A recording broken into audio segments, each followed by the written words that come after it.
Brendan, how's it going, my friend? It's going great, man. Thanks for joining me on Dads with Mike's. I'm really excited to have you on the show. So thanks for having me on. And yes, sir, I have been watching. That's awesome, man. And look, what's really special in your case is that not only have you been watching, but you also told me that you've been watching with your son. Is that correct? Yes. So in the evenings, usually around this time, he and I will sit in the living room, and I will get on my rower, and we just started. He has AirPods too, so we'll just put them in, and they have that cool feature where you can share the audio. So I just started letting him listen while I'm rowing. And he doesn't really look at too many screens. Uh, we found out screens are terrible for kids. So he doesn't really look at them, and he doesn't want to because he knows that they're damaging all of his peers. Like he has a cousin that he sees that just, I don't know, his cousin turns into a bit of a zombie, and he doesn't like that. How old's the So cousin? the cousin is 11, just a year under my son. My son just turned 12 this summer. Okay. And what does he notice specifically about his cousin? And how bad is his screen use? Oh, his screen use is terrible. My son will go play with him, like in the summers and stuff, and he will just play on his tablet. And my son will be like, "Well, let's go outside," and he's like, "Well, no, I gotta." It cracks me up. I gotta train to be like a YouTube star. That's what a lot of kids want to be now. They want to be a YouTube star. I don't. This young, huh? Yeah, that young man. And he's been that way for a couple years. Okay. And how did it get to that? Do you know? Like, what was it his parents that introduced him to screens too early, or was it through his friends, or? You know, I we live in Texas now, and he lives in Alabama, so they don't see each other as much as they used to. But Okay. the dynamic is a little different. My brother and his my nephew's mom, they split pretty early on, so they have the back and forth custodial agreement. Okay. So my brother only has him on every other weekend, and they have a philosophy on parenting, just sort of let the kids do whatever they want. I don't know what that's called. Is that the Gentle free parenting? range? I I don't. I think they're the step beyond gentle parenting, where they just Okay. don't. Permissive? I I've never. I don't know what the term is for letting your child just absolutely run wild. Right. Must be one of those. No, I think in the custodial agreement they had that my brother couldn't discipline the child, like, period. Not no corporal or no grounding or no, period. What? How's that Yeah, even possible? You can I don't have know. that in the custodial agreement? I mean, I haven't seen the document myself. I didn't ask to Right. see it, but he was like, "Oh, I can't discipline, like, so don't put me in this position." I was like, "Man, that's crazy." What if the kid's doing something bad? What are you supposed to do? Just let him be? And He's just, I guess, just pick him up and remove him. I mean, I guess it's not an issue while they're, you know, smaller than you. I don't know what you right. do when they're older. Hope. Okay. Okay, so you mentioned so that's the cousin. How's your son with it? So is he completely off screens or you're limiting it at this point? So at first we were limiting it, and I was one of the parents. I didn't know any better. We didn't. It's sort of a new studies, right? We didn't know how bad it really is. I mean, we suspected that millennials, that the TV kind of like gave us all ADHD and stuff, but we didn't know that putting a screen in a kid's hands while their brain's developing is just. I couldn't believe the impact it had. So I talked to my son. He's a pretty smart kid, and we talked to him back and forth. We're like, well, what do you want to do about this? Like, what do you think we should do? And he's like, well, I don't think it's good for me to be on the tablet that much. So he set cutting himself back to an hour of tablet use. He still had school, but This as was far his as idea. it was his idea. We talked to him, Wow. Nice. and we did guide him a bit. We were like, well, we know there's too many hours. So how many hours in the day? And he was like, well, he started with three hours a day. And I was like, well, son, you're off of school at this time and your bedtime's this time. That's pretty much the whole day. And he was like, oh no, I want to go play outside, maybe an hour. So we tried that. Smart kid. He's he's very smart. I don't know where he gets that. Well, what would you kind of father would you say you are? What best describes you as a father? Oh, you're gonna put me on the spot like that. Yeah. A passionate one. Okay. I being a father is very much always been a gift to me. When I was 18, I was diagnosed with testicular cancer, and I wasn't supposed to be able to have children. And then Wow. like the doctor told me, he was like, man, the odds are pretty abysmal. And then I got testicular cancer again when I was 21. I think it was right before I found out, right before my 21st birthday. And I did chemo again. And the doctor was like, hey, man, like we had to, you know, remove one of the boys. So your odds of kids are pretty shot. And I was like, man, you said that last time. He was like, no, no, no, they're gone. I was like, oh. So like that was a blow, right? I always wanted to like have a family and be a dad. Right. And then I started seeing my son's mom, and then that same year she ended up pregnant, and dude, I was elated. Like I have been elated since day one. Wow. So I strive to make my son proud of me as a father. And from my perspective, I'm training my son to be my best friend. And I was talking to some other guys it was interesting because they hadn't heard of that approach. Yeah, well, that's one thing that you hear a lot about these days that oh, your kids should not be your friends. I'm sure So you've come across that line of thinking. What do you think about that? Because you just mentioned that you're raising your son to be your best friend, and then a lot of parents yes, are gonna hear that and gonna say, "Well, Brandon, I don't know what you're talking about because yeah, I don't think yeah. that's the right way to do things. You're the parent, you're the father, you're not there to be the friend." So what do you think about that? I think it's very important in today's time that we define what people mean. So I do appreciate the question. When I say friend, I don't mean my acquaintance. Um, a lot of people say they have friends, but they'll let their friends do things that really aren't doing their friends any favors. And things like they'll watch their friends commit infidelity in their marriages. They'll watch their friends, drive home drunk. Though to be a true friend, you have to call your buddy out. You have to say, "No, man, you can't do that. That's silly. What are you doing?" So when I say I'm training my son to be my best friend.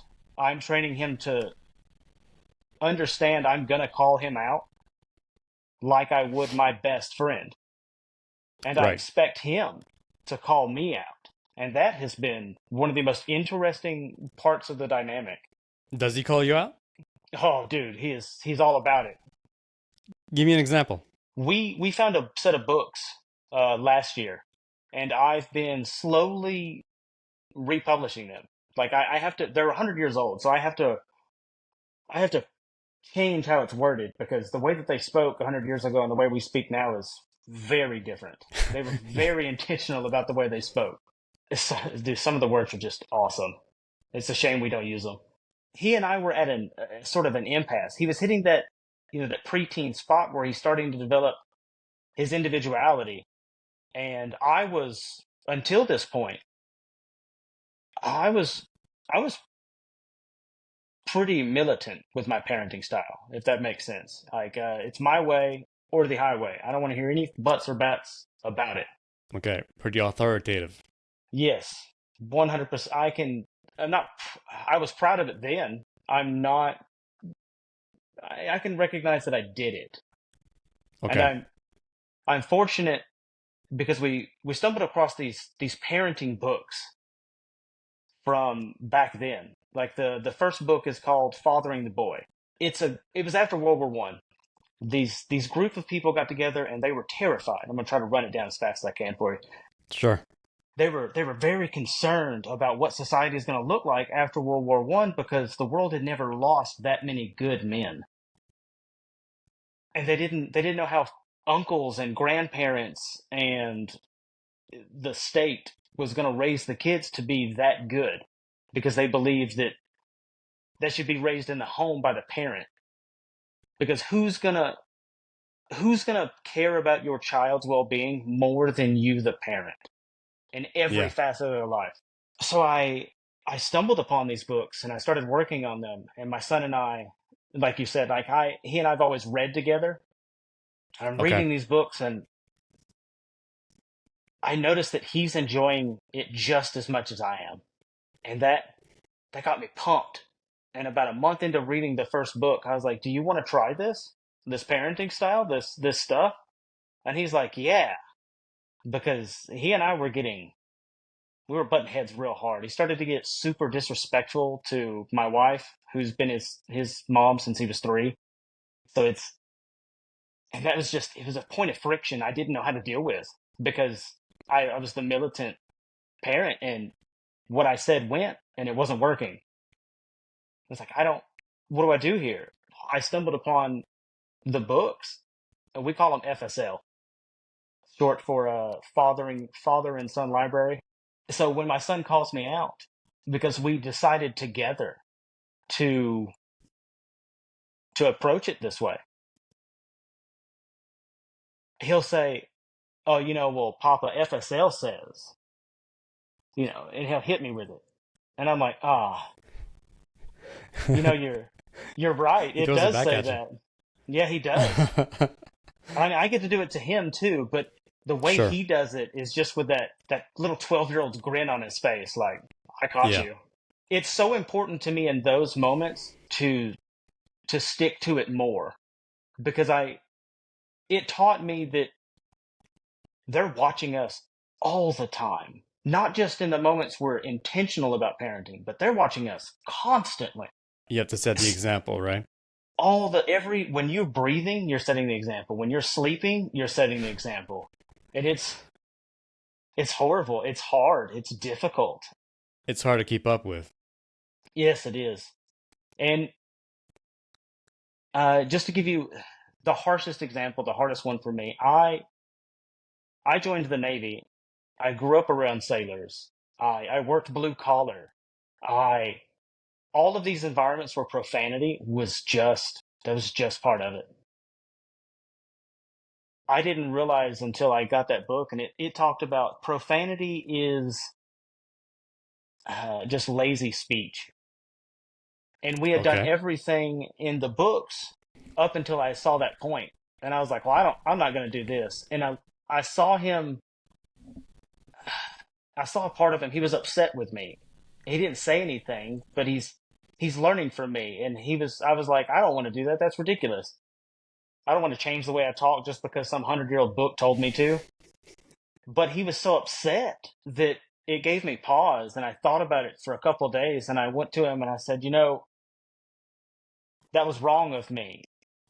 We said we were going to stick to this no matter what and give it a shot. There's no So swearing, you mean? yeah, no swearing. And I How was bad? to How the bad entire was it book. though? Like how Oh often would you? man, Every second word, at least but my son in never front of your son cussed. though. Oh, dude, everywhere. No one was immune to my profanity. Nobody was immune to it. Wow. It was, I didn't, it's sort of like screens and other things. You don't realize it's a problem until you step back from it. And then you're like, wow, I can't believe I talked like that. And it was a year ago. And I do everything I can not to let it slip now.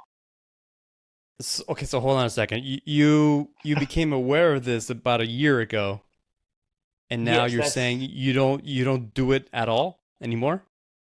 I do my absolute best not to let it slip. Wow. Okay, and how's it going? Are you almost curse free or? I, with the exception of very few environments, they don't slip out at all. I don't even think about it. And usually when I, it's sort of environmental. It'll slip out when I'm around people I used to be really profane with and when they're really profane. So it's been strange to go, hey, look, I'm trying really hard, to change this about myself because I want to do it for me. Like it's part of my growth I've decided to do. Can I ask you to do me the solid and just, I'm not asking you not to do it, but just call me out when you recognize I do it? Because it changes I'm not blaming anybody else for doing it because it's a me thing. Right. And it throws them off because I'm asking for their help and I'm asking them to call me out. And a lot of people don't want to be called out at all. That's true. But for you, the swearing, was that like ever since he was born type of thing? No, not ever since I was born. I No, no, that he was born, your son. Oh, for dude, for sure. Okay, so he's been hearing you cuss since he was For born up until he was 11, about 11 years old, let's say. Is that correct? Yes, sir. I would say the last this year, 2024, is when I started getting a really admirable handle on it because it was Okay. rough. So it's just been this year. So he's been hearing you swear almost his whole life up until now. Yes, sir. Has he also started swearing when he was younger? Because I mean, monkey see, There monkey do, right? So, there were certain words that he would say, and it honestly, it I corrected it in the best way that I knew how, and that one didn't take militant. That was just more of a hey, that's how adults talk. And when you're an adult, if you want to talk that way, that's up to you. But you doing it is unacceptable. did he So question that, that at all? Did he ever nah, question like, well, Daddy, how come grown-ups can do it but I can't? No. no, he didn't question it at all. He just was Wow. like, oh, Okay. okay. But there were times when he would crash his cars into each other, or like he would have another car T-bone another one, like in a traffic light or something, and he'd be like, you know, it just catch you off guard. And you're like, what'd you say? They don't talk And in about the that difficult. situation, be honest, would you laugh or would Oh, would I you let him know right absolutely away? laughed. I Okay. absolutely laughed. That's the struggles that I wasn't prepared for as a parent. And they'd be like, your kids are Right. going to do bad stuff, and it's going to be hilarious. You gotta keep a straight face. I know. It's hard. Oh, Okay, so you had that under control. So even though you yeah, swore a lot, he didn't because you explained to him clearly that it's just not something that kids do. It's something grown-ups do, yeah. They can and do. that they can do. Right. Yeah, that's a good point. Not all grown-ups swear, I Yeah, guess. not all grown ups swear. Yeah. Yeah. That's a good that's a good point. What about now? Now he's a little bit older. Uh, So he knows that now you've been it's working at it. yes. Do you want to know a result of that? This is beautiful to me.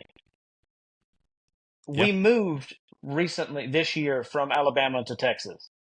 Okay. So my son's we had the windows open and he's watching the kids outside. He's very analytical. And he's watching these kids through the window. And I was like, well, why don't you go outside and play? And he's like, well, I don't know if I want to play with those kids or not. I'm like, what if they're punks? I don't want to play with punks. It's just, oh, okay. All right. And he's watching. And at the end of the day, I'm like, so what'd you find out? And he's like, well, all of those kids over there, they cuss, and I don't like that. I was like, oh, wow. Like, Does he's that just make going to set the standard, like, nah, I don't want to deal with that. wow? All the kids in the neighborhood cuss. He found I think he found three kids that didn't cuss, and those are the three kids he decided to play with. So he's got high standards now. Man, it just lead your family through example. It's crazy the result. I never would have. How do you prepare for that? Yeah, Like but I had. I have to commend you on that though. That because that's a you think about obese people losing weight. That's an awesome transformation. Yes, Taking swearing out of your vocabulary, that has to be up there because that's a lifetime of maybe not a lifetime, but I mean, it would you feels like a say since you lifetime. were a teen or Oh, definitely. I mean, I didn't cuss around adults because I didn't want to get chastised, but Right. Yeah, with my friends since I've been driving age, for sure. Okay. So since you were driving age, you've been swearing. It's been just been part of your vocabulary, the way you express yourself. And just as recently as a year ago, you almost entirely cut it out. So I have Almost to, entirely. dude, kudos for the transformation. I appreciate that. That's what. So what did you do? Because I'm sure some guys are gonna watch this and say, "Yeah, you know what? I kind of cuss a lot, and I'm not really careful around my kids." What did you do, Brendan? So I thought about this because it was what I tried all kinds of stuff, right? I tried to substitute the words, and like for a while, I would be like smites and cogwheels. Those my cuss words for a little while. Smites and cogwheels. It was ridiculous. I played D&D. I played D&D before. Like smites and Oh, cogwheels. It was, that explains it. yeah. I just imagine what would a gnome say? The smites and cogwheels, and it cracked me up. So it made me laugh instead of cuss. That had really good results for a little bit. Okay. And then, but I noticed that I still wanted to, I kept slipping up. And it wasn't until I moved out to Texas back in this January that I was like, the problem is that when I'm by myself, when I talk to myself, your own thoughts in your head, that I still would just let them fly. Because I thought as long as I don't say it out loud, then it's not going to be a problem. But it was so difficult. So like for the first 6 months of me trying to narrow this down, I made very little progress. But once I was by myself in my thoughts and I was cleaning that up, I would correct and I would be like, oh, well, instead of the F word, what do I really mean? And it'd be like, well, I'm really frustrated with this. Okay, well then say that. And so I changed it to the Okay. root of the cause. Right. And that helped. That was the biggest thing for you to Dude, help you. that was by far the best Oh yeah. part of that. And you got that from where? From a book or from research or just something you Oh, thought about?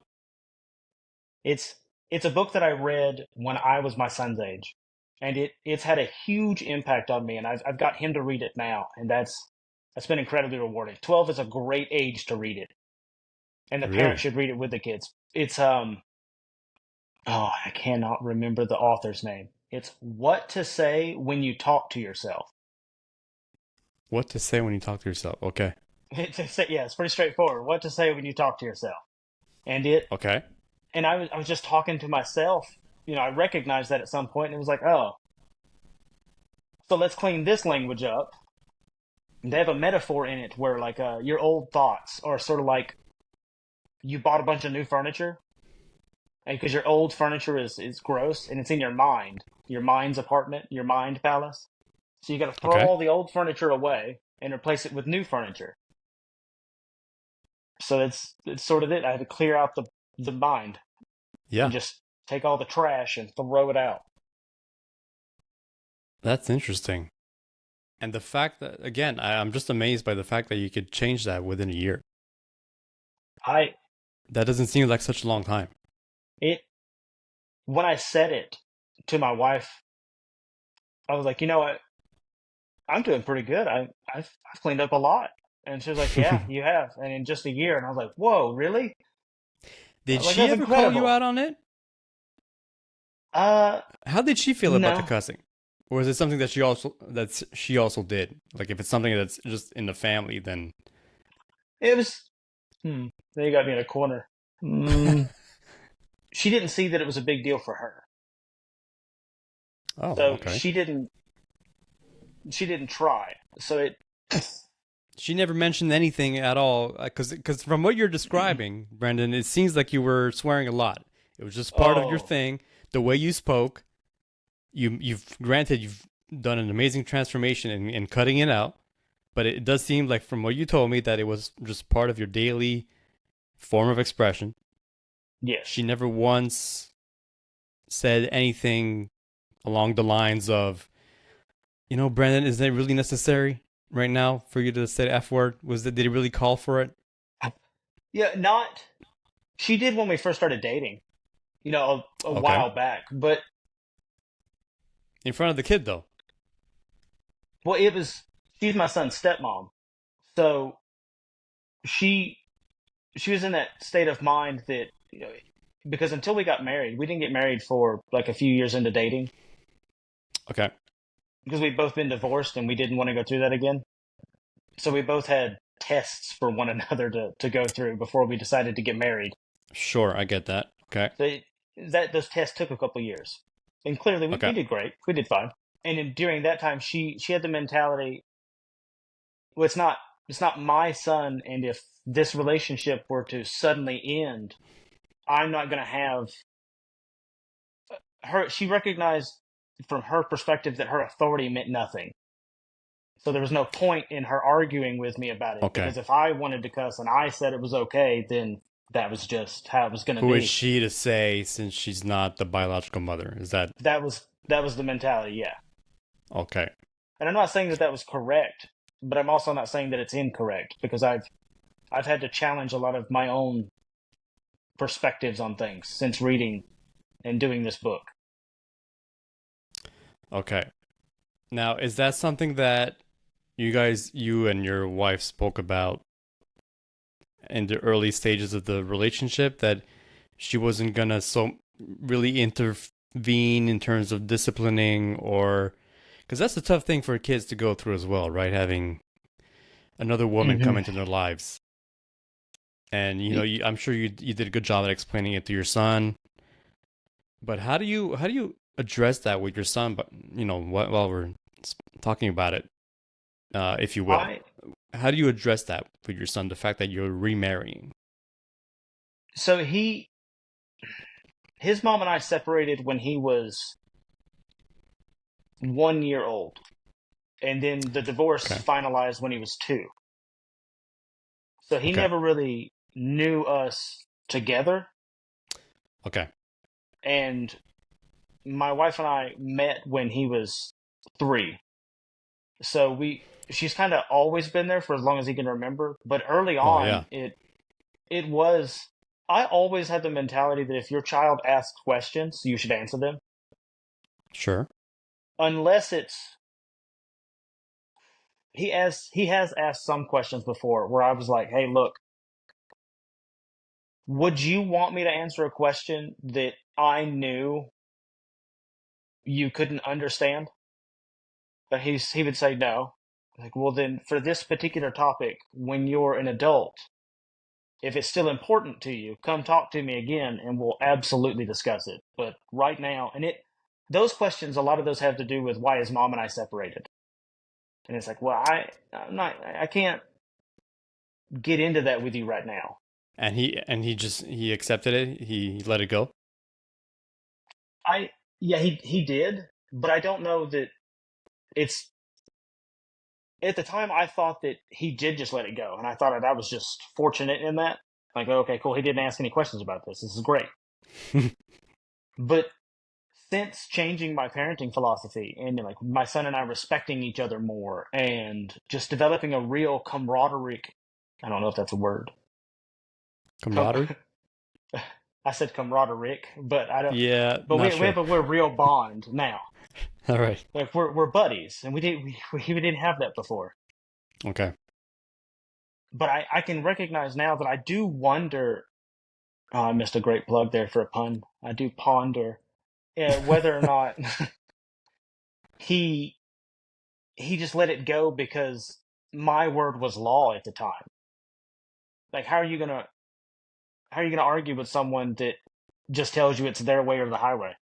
Actually, he didn't even know about the highway. He only knew about my way. Okay. So kind of like a because I said so type of thing. Yeah, because I said so. So Okay. I don't know if he actually let it go or if that played into that. Yeah, that's a good point. It's a bit of a You can't bummer. know for sure, right?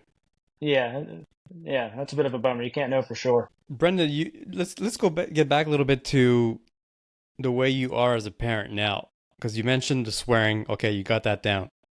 Yes, sir. The swearing was that also did that also come with yelling and punishing your kid like for not a good reason or timeouts and that sort of thing? What's your parenting style? Would you say if you have one? How would you describe it? I was. Hmm, I don't want to say what I have or haven't done, but I did believe, and to a certain extent, continue to believe in corporal punishment. However, I think that its usefulness ran its course. Well, I overused its usefulness after he turned 6. Like there's no need for that after 6, I don't think. So I Okay. and that's about we because Was that I a don't. religious thing, or was that just a kind of a cultural thing that it's your parents did? What it's how your parents disciplined, so it's just how you thought that I things are mean, done. it's a little bit of that, a little bit of the. I grew up hearing, spare the rod, that mantra. I never really read Okay. that in the Bible, but I grew up hearing that, and I recognize that a bunch of my friends, my peers. So growing up, I watched a bunch of my friends be absolute punks, and their parents try to reel them in when they were teenagers, and that wasn't happening. Like reeling in a teenager after for 15 years you have done no discipline at all, bad or good kind of discipline. Right. Uh, that's just not going to happen. Good luck to you. I recognize that as a teenager, and then all of my friends started having kids, and they just let their kids run wild. And I was like, oh my gosh, I don't know what I don't like this. So I remember my own parent being parented as a kid, and I got paddled at school. Like it was still legal for me to get a paddling at school if I showed out until like I graduated. Really? Yeah. How old are you, So if I may ask? I am 34. 34. Wow, and it was still legal back then? Yes, sir. Alabama, my guy. Okay. Alabama. Okay. That's the Alabama, South? my guy. Yeah, the South. The South. Yeah, the South Okay. for sure was like, we'll whip the kid. Wow. Was this a private Christian school or something, or Nope, this is public school. public school even? Yes, Wow. sir. Mm-hmm. Okay. They definitely had no qualms about it either. And all the parents were on board with that at the time, I Uh, guess? It was just part of the almost. culture? Well, actually, I'll say while I was in school, every parent was on board with it. Okay. Now, about my own corporal punishments that I received, I will say that at least 90% of them I earned. At least 90% of them I personally can say I earned it. Okay, so you do think there's a time and a place for corporal Yes, punishment? I do. I don't. A time and place, yes. Now, I don't think as a teenager, pulling out a belt or a paddle is going to be anything that's going to benefit you. It's just going to make your kid hate you. I think There so. are absolutely better ways to discipline. Well, that's see, I slipped up there. There is a difference between punishment and discipline, and that's Sure. that's what I've had to realize. Discipline comes from love because you need your son or your daughter. I try not to talk about daughters because I don't have one, uh, Okay. but that's why I say son a lot because I don't have a daughter. I Yeah, don't know. no, that's understandable. I have sisters, and there is a difference in how they're raised. I've seen it. Yeah. Yeah. And punishment comes from a place of rage. You're angry when you do it, and you absolutely shouldn't do any of that.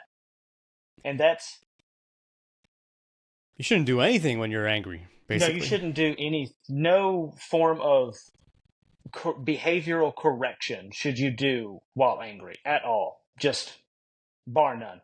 And I think if you are going to do corporal punishment, it should be more of a ritual thing, and only for the most extreme situations. Okay, well, let's get into that. What warrants corporal punishment? All right, well, I don't. Because you Not said my extreme. mistakes. Not my mistakes I've made, but or may have made. If I had to do it over, right? Six Yeah. years old would probably be my cutoff point. And my logic was always that if my son is half me, he's probably going to need half the whoopings I got. That was sort of the logic that I had there. Okay. And I know that his mother also received plenty of corporal punishment. So if I had to do it over again, 6 years old would be the absolute, like, I'm done with this. Why This six? is because they're not just have I read a bunch of studies that have come out, but they also what I've been reading from 100 years ago. It's in a lot of the books that I'm bringing back. It's 100 years ago at 6 years old, you were doing stuff a lot differently. Like they believed that the children had a capacity, and they, as a species, we did. At 6 years old, you were no longer this child. Your boyhood started, and you started to do a little more work. You started to get training in work. Now, I'm not saying that you worked, but that was the case sometimes. But school was still. I'm getting sidetracked. Sorry.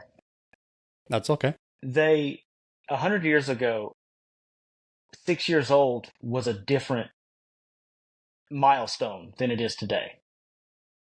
And I think combining that with a lot of the studies that are coming out now, it's it's just sort of apparent to me that we don't need to utilize that tool beyond that. That they actually do understand cognitively having a conversation and Okay, saying, so "Hey, you can reason with a 6 year old, well, right? now that I think that depends if you've cultivated that in the child to that point. Because if you've allowed your child to just get everything they want without asking please and saying thank you, and all they do to get anything they want is still the toddler form of just screaming. Because like an infant, they have one mode to say what they want. If they have a diaper change that needs doing, they Yeah, cry. If they're in pain, they scream and cry. If they want something, that's the only tool they have. And if we don't encourage them to use a different tool, that's the only one they use. So right. if you cultivate a back and forth with your child at 6 years old, I think that they are capable of reason to a degree. Now they still don't understand certain things. Not four, not five, six. That's the cutoff. Though that's the absolute cutoff. There are differences. Genetics do play a role. I think different people's kids are a little different. The kid's personality, yeah, the way Yes, they are, the way they maybe a they're little more different. mature for their age. Yeah, maybe a little more or a little less mature for their age. It Maybe. I think for my son, six would have definitely been in. I think six more than likely for most kids. I don't have any research to back that up. That's just my experience and looking back. Sure. Uh, what would be an extreme? You don't want your kids playing with light sockets, electrical outlets. You don't want them doing that. So I think popping them on the hand and be like, no, don't do that. You need them to connect pain with certain things because the brain, I'm sure this is not a surprise to you, or any of the listener or watch viewers, pain the brain doesn't like. It doesn't want anything to do with it. Right. And sort of, I would much rather pop my son's hand when he's going to reach for the stove eye that's red and hot or on fire than deal with him being scarred because he was he was over there while I was cooking and got scalded. He needs to know certain things. Okay. So I think there are certain situations. Playing in the street, and I know it's easy to say maybe you should watch your kids better. I don't think anybody that has kids says that though. Yeah, no, for yes, extreme circumstances like that, but like what so he's playing in the middle of the street, you grab him, you take him away, Yeah, you grab him, you right? take him away, and like I don't think corporal punishment's probably needed there. Like a Just stern grab talking him. to, Yeah. like grab him really aggressively and drag him. Like, Right. well, grab him like a terrified parent that their kid's going to get ran over. I Sure. think that'll do enough. Yeah. It'll probably shock him right there. So, Yeah. Oh my gosh, what's going on here? yeah. Do you think there's still a place for it in today's world? Outside of the very early ages, I mean, once they start going to hold on, because I don't like public school now. Once they're old enough to be going to public school, Okay. I absolutely don't think there's a need for it anymore. But it absolutely should be up to the individual parent to me though, because I don't know the child. I don't know everybody else's kids. I know my son because I Yeah. spend all the time with him in the world, well, as much time as I can. I'm gonna have to take her to work. You mentioned screens earlier. Yes, sir. Uh, what would you say to parents that are thinking like, oh well, you know what, screens is not gonna it's not gonna ruin my son or my daughter. Mm, It could be I educational. This is the one that comes up a lot. Oh, you know, I'm not. My son's not watching Blippy all the time. You know, he's watching educational stuff. What are your thoughts on that? I regret that I ever put a tablet in my son's hands. Wow, Knowing certain things, knowing that the big tech people won't let their kids use tablets or screens. That's a huge statement, man. Like take a hint. that's that's big by itself. And supposedly they're much smarter than the rest of us. Now, I'm not saying they aren't, and I'm not saying they are, but supposedly they are.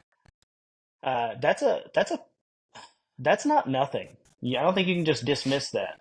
In a perfect world, it wouldn't damage the kids, but we know from all the studies coming out that it is and that it does, and it sets them up if you put it in their hands when they're a toddler. Yeah, By the time they're a teenager, they I know people don't like this word, but they're addicted. I mean, our screens are little dopamine buttons. it Adults doesn't are matter if they don't addicted. like the word. It's It's accurate. that's what it is. So, and I don't know. I have a little bit of a background. I volunteered for a while in substance abuse. Okay, Your brain needs the adult brain needs 90 days without the substance that it's addicted to, or really any substance that's close to it, to sort of get a refresh before it starts to like figure out how to live without it. And this is not a medical or scientific way to explain this. Just two people talking way to explain it. yeah, for sure.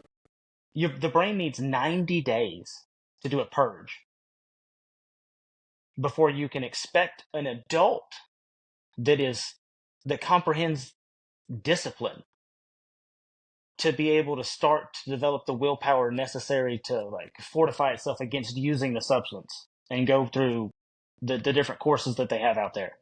90 days. Yeah, We're sending our kids I don't send my kid to school with this anymore. We're sending our kids to schools without their devices and expecting them, while jonesing for a dopamine fix, to learn and behave and act sensible when one, we haven't taught them yet what being sensible is. They're still learning that. true. We haven't taught them discipline with the device because we as a whole haven't developed discipline for it. So they don't have any of the skills or the tools necessary to do this properly, and they're still developing. Yeah, So then they get home and the first thing they do is like, oh, I gotta get the dopamine hit. And they get on their tablets and stuff. And the parents are happy to have that happen because, well, I shouldn't say they're happy. They don't know yet. Unknowingly, the parents are willingly, I'm not going to call parents drug dealers. I'm not going to do it. There's, they're enabling their children to continue being addicted to these devices. And I don't think they even know that. And that's such a sad, it's convenient for them to do so. I think it's it's incredibly easy. convenient. They can keep doing whatever it is they need to do. You know, It's like a load off their shoulders. One less thing to worry about. Little Timmy's watching a tablet. yeah, I can keep doing whatever it is I'm doing and not have to worry about him bothering me. I, I got a question for you because Please. I've pondered this one. Which one do you think is more cruel for a parent to do? to abruptly change a child's pattern in their life, like taking a tablet away completely, like cold turkey quitting it, or allowing their child to remain this way, life this way, and then at 18, throwing them out to the world and expecting them to be able to get a job, to be able to function in society, to be able to know how to pay for their own bills, to be able to be a functioning member of society within society. Which one's more cruel? To me, you know what, I'd say the second one. That's where I'm at. That's pretty messed up. Now, I I know. don't think a lot of parents know that, though. I don't think they have that perspective. It's sort of a, what does the It's a internet use lot right of now? the, oh, it's harmless. Oh, no, Hmm. he'll be fine. Oh, no, it's all crazy talk. Just one study. But we see it. We see it. It turned kids into zombies. There's, my wife was telling me about a study where I don't know what show it is, but it's super crazy that like a room full of toddlers are just Yeah. instantly when it comes on, just gone. Like Hypnotized. yeah.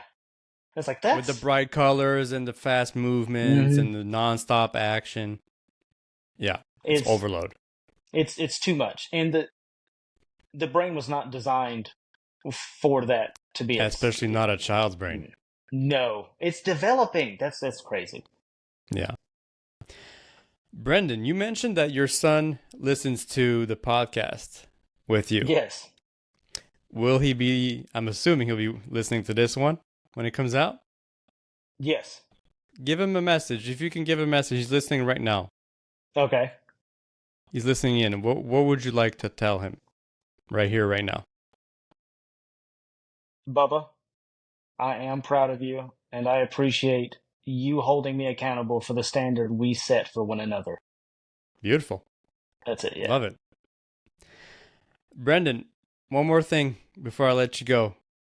Is there any, tell people, what are you working on? Is there something that they should know about you? This is your time to shine, man. My time to shine. I feel like I've shined for about an hour, man. Um, this right here, I don't know if you can see Fathering it. the boy. Fathering the Boy. This is on Amazon. This has become my entire life's work outside of fathering my son. If I have to go with actual work, that there's 20 of them that I'm going to do. That's one. It changed my life, and I know that it can change anybody else's that sees it and actually reads it. The second one is going to come out soon, and I'm working on redoing the first one. Just Okay. because when I redid the first, when I did the first one, this one, I was trying to hold it as true as possible to the original text because I was trying to pay homage to the people that changed my life. Well, I Okay. mean, they're all dead, but I was trying to pay homage to them. And I didn't want to be disrespectful, but I was holding myself back in that because I was placing my wants over the needs of every person I'm trying to get the book to. So I'm rewriting that one again, and when it comes out, this first edition will go away. It'll be gone. The first edition will go away. It won't be there anymore. So if Okay. people wanted it closer to the original text, that's that window's kind of closing. Okay. Should I get the first one or wait for the second one? I would get the. eh, Can you appreciate history at all? Sure. Do you appreciate history? Yeah. I you should probably get the first one in. It's filled First with one? just so many grains. Yeah. Okay. Sounds good. Brendan, let us know, where can people find you? Right now, Twitter, I mean X, is my number one spot. At pondering more. Awesome. Thanks again for joining me on Dads with Mics. I appreciate it. And thank you. Thank you for the opportunity.